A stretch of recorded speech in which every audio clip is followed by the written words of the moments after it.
तो चलिए आत्मनियंत्रण या सेल्फ कंट्रोल की साइकोलॉजी को समझते हैं और देखते हैं कि इमोशनल डिटैचमेंट यानी भावनात्मक रूप से थोड़ा अलग होना हमें असल में कितना मजबूत बना सकता है।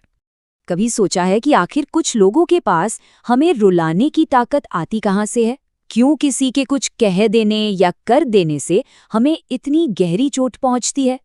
और इसका जवाब पता है क्या है? जितना सीधा है उतना ही चौंकाने वाला भी जवाब है, क्योंकि हम उन्हें ऐसा करने की इजाजत देते हैं। जी हाँ, ये ताकत उन्हें कोई और नहीं, हम खुद ही देते हैं। तो फिर ये जो इमोशनल दर्द है, इसकी असली जड़ आखिर है क्या? क्या हमारी भावनाएं ही हमारी सबसे बड़ी कमजोरी बन जाती हैं? चलिए इसी को समझते हैं। देखिए, सोर्स के मुताबिक जब हम बहुत ज्यादा जज्बाती हो जाते हैं ना, हर वक्त दूसरों की फिक्र करते हैं, उनकी हद से ज्यादा परवाह करते हैं, तो बदले में क्या मिलता है?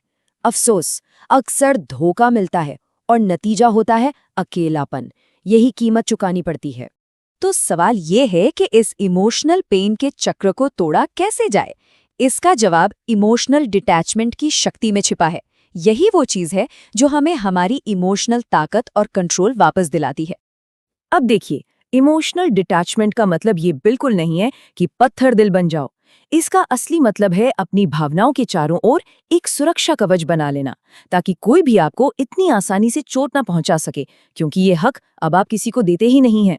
साइकोलॉजी तो यहाँ तक कहती है कि दुनिया का सबसे खतरनाक इंसान वो होता है जो अपनी भावनाओं पर, अपने इमोशंस पर पूरा काबू रखना जानता है। लेकिन रुकिए, यहाँ खतरनाक का मतलब कोई बुरा इंसान होना बिल्कुल भी नहीं है। इसका असली मतलब ये है कि किसी की खुशी का रिमोट कंट्रोल सिर्फ और सिर्फ उसी के अपने हाथ में है। तो आइए देखते हैं कि हम अपनी खुशी का वो रिमोट कंट्रोल वापस कैसे ले सकते हैं और सही मायनों में खुशी के लिए आत्मनिर्भर कैसे बन सकते हैं। इसके दो सबसे बुनियादी सबसे पहले कदम हैं। नंबर 1, दूसरों से उम्मीदें रखना बंद कर दीजिए। और दूसरा, अपनी भावनाओं को यूं ही किसी पर इन्वेस्ट करने के बजाय उनकी हिफाजत करना, उन्हें प्रोटेक्ट करना सीखिए। ये बात तो हम सबने महसूस की है ना? हम दूसरों से उम्मीदें लगाते हैं और फिर जब वो पूरी नहीं होती तो निराश होते हैं। लेकिन जरा सोचिए, अगर उम्मीदें लगाना ही बंद कर दें तो? क्योंकि कहते हैं आधी से ज्यादा परेशानियां तो वहीं खत्म हो जाती हैं। अगला सिद्धांत है चुपचाप चले जाने की कला। ये खामोशी में और अपनी मौजूदगी से ज्यादा अपनी गैर मौजूदगी में ताकत खोजने के बारे में है। सोचिए जरा, जहां किसी की इज्जत ही ना हो वहां बहस करके अपनी एनर्जी क्यों बर्बाद करना? ऐसा करने से हम अपना ही आत्मसम्मान कम करते हैं। इसकी जगह अपने आत्मसम्मान को बचाकर रखना और खामोशी से आगे बढ़ जाना कहीं बेहतर है। और इसी को कहते हैं द पावर ऑफ एब्सेंस या अनुपस्थिति की शक्ति। कभी कभी आपकी खामोशी, आपकी गैर मौजूदगी आपके शब्दों से ज्यादा असर करती है।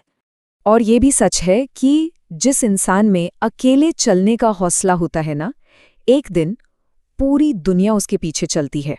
तीसरा और शायद सबसे जरूरी सिद्धांत, सफाई देना बंद करें। असली ताकत बातों में नहीं बल्कि एक्शन में, काम में होती है। क्योंकि जब भी हम खुद को एक्सप्लेन करते हैं तो हम असल में सामने वाले से वैलिडेशन मांग रहे होते हैं कि प्लीज मुझे सही मानो। लेकिन सच तो ये है कि हमें किसी की स्वीकृति की जरूरत ही नहीं है। हमेशा याद रखिए, एक्शन एक्सप्लेनेशन से कहीं ज्यादा पावरफुल होते हैं। अपने काम को बोलने दीजिए, वो आपके शब्दों से कहीं ज्यादा जोर से बोलेगा। तो एक खुली किताब की तरह मत बनिए, एक रहस्य बनिए। लोगों को अंदाजा लगाने दीजिए। आपकी ये खामोशी आपको और भी ज्यादा मजबूत बनाएगी।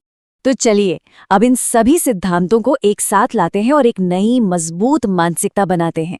एक ऐसी सोच जो हमें अपनी जिंदगी अपनी शर्तों पर जीने की ताकत देती है। एक सशक्त जिंदगी के नियम बहुत सीधे हैं।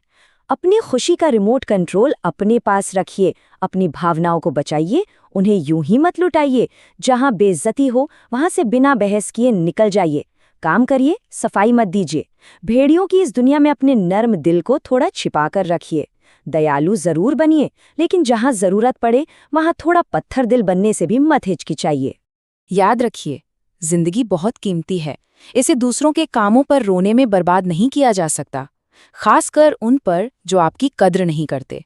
याद रखिए, कमजोरी एक पाप की तरह है। तो खतरनाक बनिए। मतलब आत्मनिर्भर बनिए, अपनी जिंदगी के मालिक खुद बनिए। और अंत में बस ये एक सवाल है जिस पर सोचने की जरूरत है। अगर जिंदगी सिर्फ एक बार मिली है तो इसे खुद के अलावा किसी और पर क्यों खर्च किया जाए?